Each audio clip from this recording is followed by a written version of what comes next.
My name is Butch Kochick, which really doesn't matter, but it gives you a name to blame if you don't like this presentation. Just a quick disclaimer up front, this is not a political presentation, nor is it a push for anyone to give more money. This is a presentation based on information I did not know about until April of this year, and it affected me greatly. I put this together because I thought other Christians, all Christians really, should be aware of this information. I have to say it is kind of boring to watch, but it's only about 15 minutes or so long. I hope you will watch and benefit from it.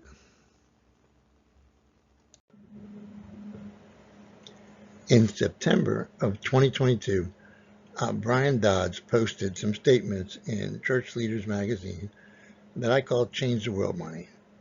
He was looking for Christians to give more to the church than the 2.5% tithe currently given.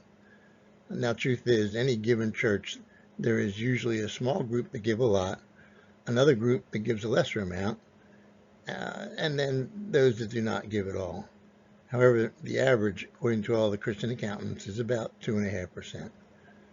Brian said $25 billion would relieve global hunger, starvation, and deaths from preventable diseases in 5 years.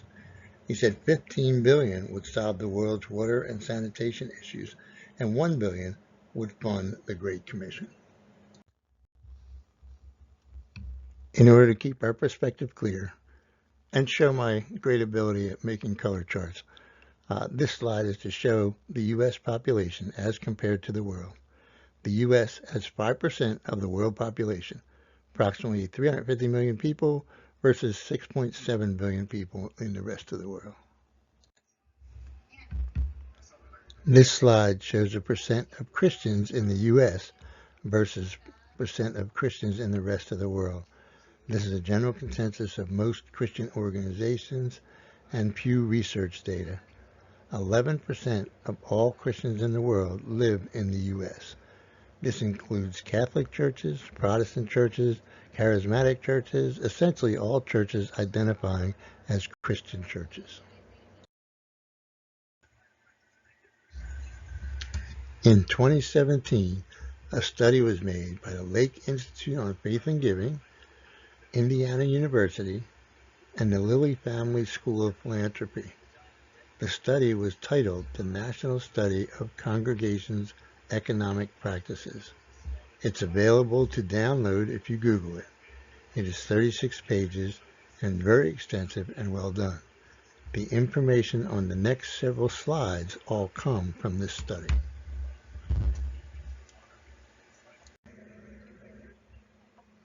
The annual income of all U.S. Christian churches is approximately $130 billion. It was 125 at the time of the study and updated to today's numbers. The rest of the world also collects $130 billion. So the U.S., 5% of the population and 11% of the Christians in the world, produces an equal amount to the other 95% population and 89% Christians. We look good so far. Now, in November of 2019, using the data from the same study, Tidely reported how we use the money that goes into the U.S. Christian churches. This slide reflects that information. We use 49% for salaries. That's pastors, worship leaders, youth pastors, assistant pastors, secretaries, etc. We use 23% for facilities, mortgages or rental cost, upkeep, etc. We give 11% away to missions, and we use 10% for church programs and 6% for dues. When we further break down the 11% given to missions, we find we give 61% to local missions. This would be maybe a local food bank, local Salvation Army facility, maybe some private help to people. Then 20% to U.S. missions, things like Campus Crusade or maybe educational institutions, etc. And then 19% to international ministries. That's 19% of 11%. So what does that mean globally? It means that of the $130 billion collected by the U.S. or American church, we keep 98% of it here in the U.S. Christian church, and we send 2% to the rest of the world. That means for 5% of the population and 11% of the Christians in the world, we keep 98% of half of the money collected for ourselves. I believe this ought not to be. Remember the Brian Dodds statements/declarations? 25 billion would relieve hunger, 15 billion would solve the water and sanitation, 1 billion would do the Great Commission. We have enough every year in the American church to meet this and still have 89 billion left to run our churches every year. That's what this slide reflects right here. This is not government money. This is not Republican money. This is not Democrats' money. This is not billionaires' money. This is not millionaires' money. This is 2.5% church money, 2.5% tithe, annual money given to the American church. This is God's money. In Isaiah 58, shortly before God brought Nebuchadnezzar and the Babylonians to conquer Israel, the Israelites were fasting and, quote, seeking God, but it was in order to debate and argue with each other. You can read it yourself in the beginning of Isaiah 58. God's response through Isaiah was found in verses 6 and 7. The fast he wants is to oppose wickedness, to help the oppressed, to feed the hungry, and to rescue the poor. In Matthew 25, Jesus had just finished telling his disciples what was coming in the end times in chapter 24. Then some parables about heaven in the beginning of chapter 25. Then he says, starting in verse 31, when I come back and all nations are in front of me, he's going to separate the sheep from the goats, his people from those that are not his people. He's going to tell those that are not his people, you didn't feed me when I was hungry. You didn't give me water when I was thirsty. You didn't help me when I needed help. And their response is going to be, when didn't we help?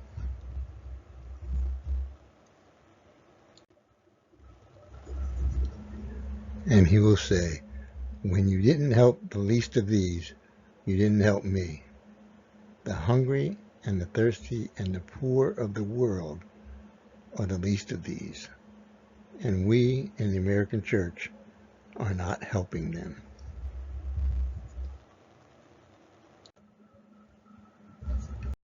Luke 12, verse 48 tells us, to whom much is given, much is required. We in the American church have been given much, as evidenced by our $130 billion collected each year.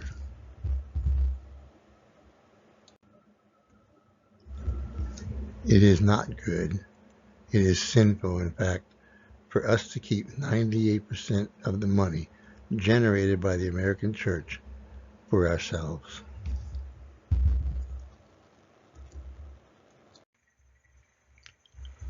Okay, I'm not quite done talking. We have become the same as the Israelites were prior to Babylon and Nebuchadnezzar.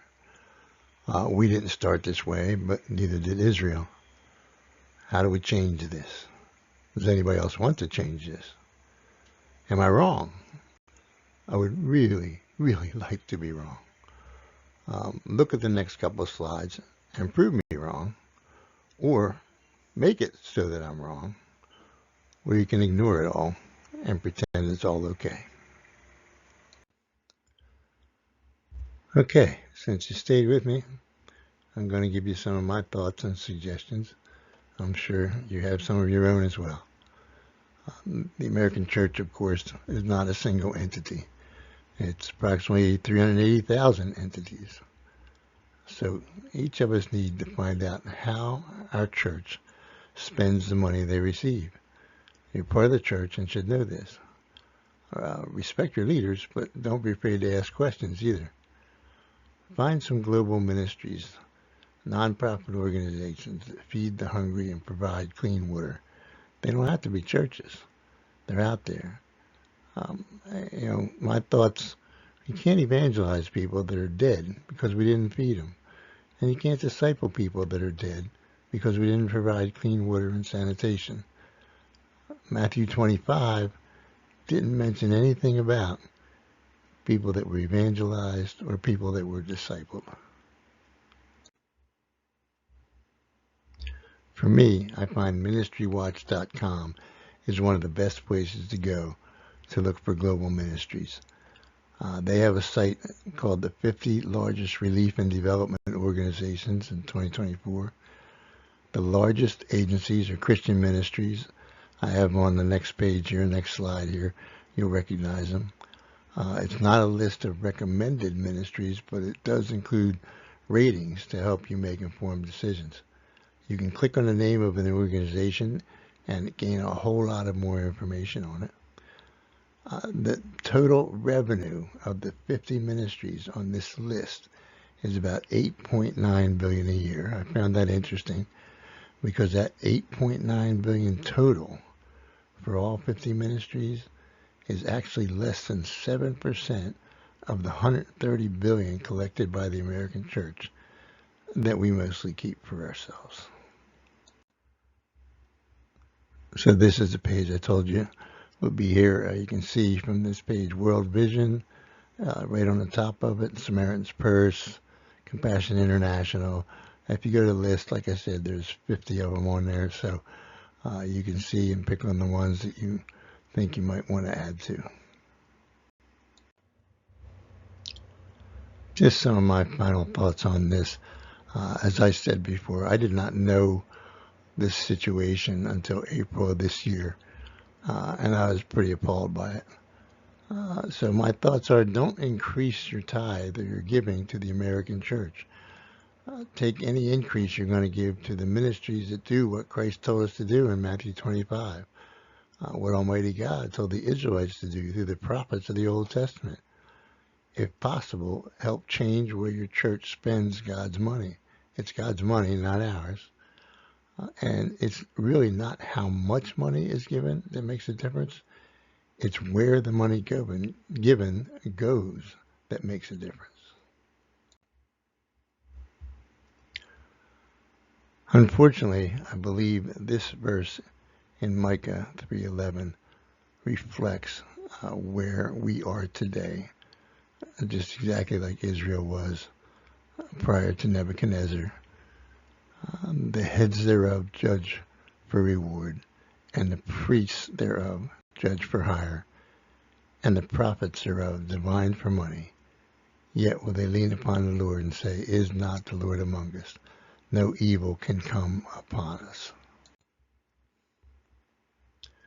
Micah 3:12 gives the results of what happens when you go what Micah 3:11 said. Therefore shall Zion for your sake be plowed as a field, and Jerusalem shall become heaps, and the mountain of the house as the high places of the forest. This is what happened to Israel and Jerusalem back in the Nebuchadnezzar Babylon time. And I believe it will happen here in the U.S. and with the American Church if we don't change the direction that we're going. Revelation 18 looks way too much like us. Thanks for listening all the way to the end.